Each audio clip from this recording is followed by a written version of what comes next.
ರಾಜ್ಯ ರಾಜಕೀಯದಲ್ಲಿ ನಾಯಕತ್ವ ಬದಲಾವಣೆಯ ಸುನಾಮಿ ಒಂದು ಎದ್ದಿದೆ.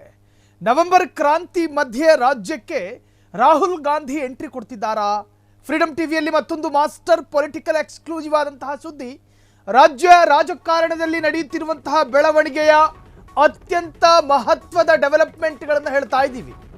ರಾಜ್ಯ ರಾಜಕೀಯದಲ್ಲಿ ಒಂದು ಕಡೆ ಪೊಲಿಟಿಕಲ್ ಸ್ಟೇಟ್ಮೆಂಟ್ಗಳ ಹಾವಳಿ ಆದರೆ ಮತ್ತೊಂದು ಕಡೆ ನವೆಂಬರ್ ಕ್ರಾಂತಿ ಅಥವಾ ನವೆಂಬರ್ ತಿಂಗಳು ಹತ್ತಿರ ಬರುತ್ತಿದ್ದ ಹಾಗೆ ರಾಜಕೀಯದಲ್ಲಿ ಸ್ವಾಭಾವಿಕ ಚರ್ಚೆಗಳು ಭುಗಿಲೆದ್ದಿದ್ದಾವೆ. ಹಾಗಾಗಿ ಇವೆಲ್ಲವನ್ನ ಬಗೆಹರಿಸೋದಕ್ಕೆ ಒಂದು ಪಕ್ಷದ ಹೈಕಮಾಂಡ್ ನಾಯಕ ಎಂಬ ನಿಟ್ಟಿನಲ್ಲಿ ಮತ್ತು ಲೋಕಸಭಾ ವಿರೋಧ ಪಕ್ಷ ನಾಯಕ ಎಂಬ ನಿಟ್ಟಿನಲ್ಲಿ ರಾಜ್ಯಕ್ಕೆ ಬಂದು ಇದಕ್ಕೊಂದು ಪರಿಹಾರ ಕೊಡಬೇಕು ಅಂತ ಹೇಳಿ ರಾಹುಲ್ ಗಾಂಧಿ ಏನಾದರೂ ರಾಜ್ಯಕ್ಕೆ ಬರ್ತಿದ್ದಾರಾ? ರಾಜಕೀಯ ದಾಳ ಉರುಳಿಸಲು ಸಿಎಂ ಡಿಸಿಎಂ ಬಣ ರಣತಂತ್ರ. ನವೆಂಬರ್ ಅಂತ್ಯಕ್ಕೆ ಉನ್ನತ ಸ್ಥಾನ ಪಡೆಯೋದಕ್ಕೆ ಡಿಕೆ ಶಿವಕುಮಾರ್ ಒಂದು ಕಡೆ ಲೆಕ್ಕಾಚಾರ.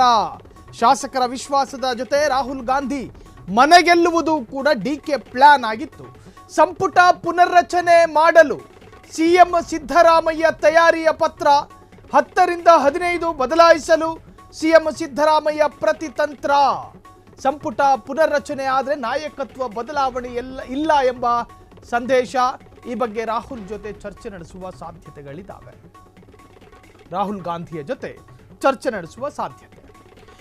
ನವೆಂಬರ್ ಕ್ರಾಂತಿ ಎನ್ನುವ ಬಾಂಬನ್ನು ಸಿಡಿಸಿದ್ದು ಆರಂಭದಲ್ಲಿ ಕೆಎನ್ ರಾಜಣ್ಣ ಆದರೂ ಕೂಡ ಸರ್ಕಾರ ರಚನೆಗೊಂಡ ಆರಂಭದ ದಿವಸಗಳಿಂದಲೂ ಕೂಡ 2.5 ವರ್ಷ ಅಧಿಕಾರ ಆದ ನಂತರ ಒಂದು ಬದಲಾವಣೆಗಳಾಗ್ತವೆ ಅನ್ನೋ ಚರ್ಚೆಗಳಿತ್ತು. ಕೇವಲ ಅದು ಚರ್ಚೆಗೆ ಮಾತ್ರ ಸೀಮಿತ ಆಗಿತ್ತು. ಆಗಾಗ ಡಿಕೆ ಶಿವಕುಮಾರ್ ಅವರು ಪವರ್ ಶೇರಿಂಗ್ ವಿಚಾರವನ್ನ ಮುನ್ನೆಲೆಗೆ ತಂದು ಈ ಚರ್ಚೆ ಜೀವಂತವಾಗಿರುವಂತೆ ನೋಡಿಕೊಳ್ತಾ ಇದ್ರು. ಅದರ ಮಧ್ಯೆ ಕೊಯಂಬತ್ತೂರಿನ ಅಮಿತ್ ಶಾ ಭಾಗಿಯಾಗಿದ್ದಂತಹ ಕಾರ್ಯಕ್ರಮಕ್ಕೆ ಭಾಗಿಯಾಗಿ ಕಾಂಗ್ರೆಸ್ಸಿಗರಿಗೆ ಪರೋಕ್ಷ ಬೆದರಿಕೆಯನ್ನು ಒಡ್ಡಿದ್ದು, ಅದೇ ತರಹದ ಪ್ರಯಾಗ್ರಾಜ್ನ ತೀರ್ಥ ಸ್ನಾನ ಮಾಡ್ಕ ಬಂದಿದ್ದು, ಅದಾದ ನಂತರ RSSನ ಗೀತೆಯನ್ನು ಹಾಡಿದ್ದು, ಹೀಗೆ ಒಂದಷ್ಟು ಬೇರೆ ಬೇರೆ ಹಂತದ ಡೆವಲಪ್ಮೆಂಟ್ಗಳಾಯಿತು ರಾಜಕೀಯದಲ್ಲಿ.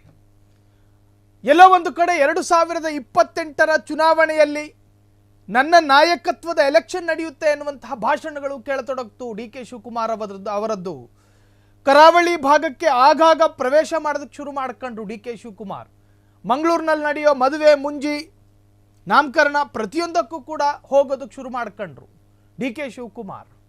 ಅದೇ ಸಂದರ್ಭದಲ್ಲಿ ಮಂಗಳೂರು 8 ಗಂಟೆಯ ನಂತರ ಡೆತ್ ಆಗುತ್ತೆ. ಯಾವುದೇ ತರಹದ ವ್ಯಾಪಾರೀಕರಣ ನಡೆಯೋದಿಲ್ಲ, ಅಲ್ಲಿ ಕಮರ್ಷಿಯಲ್ ಮೈಂಡೆಡ್ ಜನ ಇಲ್ಲ. ದಕ್ಷಿಣ ಕನ್ನಡ ಜಿಲ್ಲೆ ಎನ್ನುವಂತಹ ಜಿಲ್ಲೆ ರಾತ್ರಿ 8 ಗಂಟೆಯ ನಂತರ ಡೆತ್ತು. ಮಂಗಳೂರಿಗರಿಗೆ ಹೊಸ ಭರವಸೆಯ ವಿಶ್ವಾಸವನ್ನು ಮೂಡಿಸುವಂಥ ಪ್ರಯತ್ನ ಮಾಡಿದ್ರು. ನಿಮ್ಮ ಮಂಗಳೂರನ್ನು ನಾನು ಡೆವಲಪ್ ಮಾಡ್ತೀನಿ. ಬೆಂಗಳೂರು ಹೇಗೆ ರಾತ್ರಿ ಹಗಲು ಒಂದೇ ತರಹ ಇರುತ್ತೋ ಅದೇ ತರಹ ಮಂಗಳೂರು ಇರಬೇಕು. ಅಲ್ಲಿನ ಯುವಕರನ್ನು ಸೆಳೆಯುವಂಥ ಪ್ರಯತ್ನಗಳಾಯಿತು. ಅದರ ಅರ್ಥ ಇವತ್ತಲ್ಲ ನಾಳೆ ಅಧಿಕಾರ ನನ್ನ ಕೈಗೂ ಬರುತ್ತೆ. ಆ ಅಧಿಕಾರ ಬರುವಂತಹ ಸಮಯ ನಿಮ್ಮ ಪ್ರೋತ್ಸಾಹ ಮತ್ತು ನಿಮ್ಮ ಸಹಕಾರ ನನ್ನ ಜೊತೆ ಇರಲಿ ಅನ್ನೋ ಅರ್ಥ ಅದು. ಸೊ ಹೀಗೆ ನವೆಂಬರ್ ಕ್ರಾಂತಿಯ ವಿಚಾರ ಮುನ್ನೆಲೆಗೆ ಬಂತು. ಆ ನವೆಂಬರ್ ಕ್ರಾಂತಿಯ ಭಾಗವಾಗಿ ಡಿಕೆ ಶಿವಕುಮಾರ್ ಅವರು ಕೂಡ ಆಗಾಗ ಪವರ್ ಶೇರಿಂಗ್ ವಿಚಾರವನ್ನ ಬೇರೆಯವರ ಬಾಯಲ್ಲಿ ಹೇಳಿಸತೊಡಗಿದ್ರು ಅನ್ನೋ ಚರ್ಚೆ. ರಾಮನಗರದ ಹೊಸ ಶಾಸಕ ಇಕ್ಬಾಲ್, ಕುಣಗಲ್ ಶಾಸಕ, ಜೊತೆಗೆ ಬೆಂಬಲಿತ ಕಾಂಗ್ರೆಸ್ ಬೆಂಬಲಿತ ಪಕ್ಷೇತರ ಶಾಸಕ ಶರತ್ ಬಚ್ಚೇಗೌಡ, ಹೀಗೆ ಸಾಕಷ್ಟು ಜನ ಡಿಕೆ ಶಿವಕುಮಾರ್ ಪರ ಮಾತನಾಡೋದಕ್ಕೆ ಶುರು ಮಾಡ್ಕೊಂಡ್ರು, ಶಿವರಾಮೇಗೌಡರು ಸೇರಿ. ಆದರೆ ನಿನ್ನೆಯ ದಿನ ಸ್ವತಃ ಸಿಎಂ ಸಿದ್ದರಾಮಯ್ಯನವರ ಮಗ ಒಂದು ವೇಳೆ ಸಿದ್ದರಾಮಯ್ಯನವರ ನಂತರ ಒಂದು ವ್ಯಕ್ತಿ ಸಿಎಂ ಸ್ಥಾನವನ್ನು ಅಲಂಕರಿಸಬಹುದು ಎಂದಾದರೆ ಅದು ಸತೀಶ್ ಜಾರಕಿಹೊಳಿ ಅಂತ ಹೇಳಿ ಹೊಸತೊಂದು ಡೈನಾಮಿಕ್ ಇಟ್ಬಿಟ್ರು.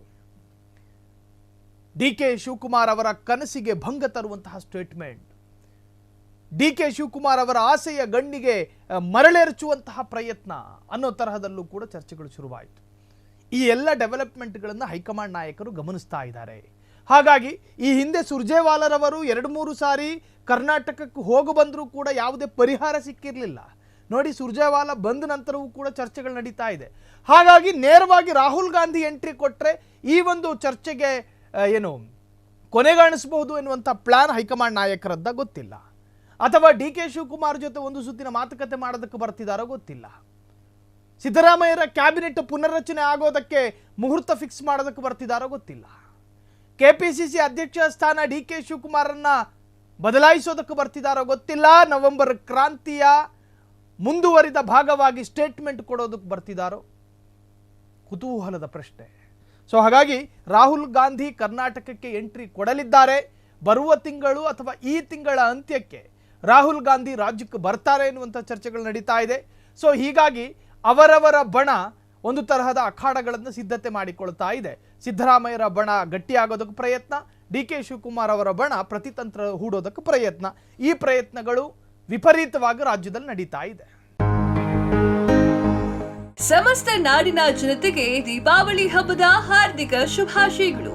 ಶುಭ ಕೋರುವವರು ಶ್ರೀ ಅರವಿಂದ್ ಬೆಲ್ಲದ ಕರ್ನಾಟಕ ವಿಧಾನಸಭೆಯ ವಿರೋಧ ಪಕ್ಷದ ಉಪ ನಾಯಕರು ಹಾಗೂ ಶಾಸಕರು, ಹುಬ್ಬಳ್ಳಿ ಧಾರವಾಡ ಪಶ್ಚಿಮ ಕ್ಷೇತ್ರ.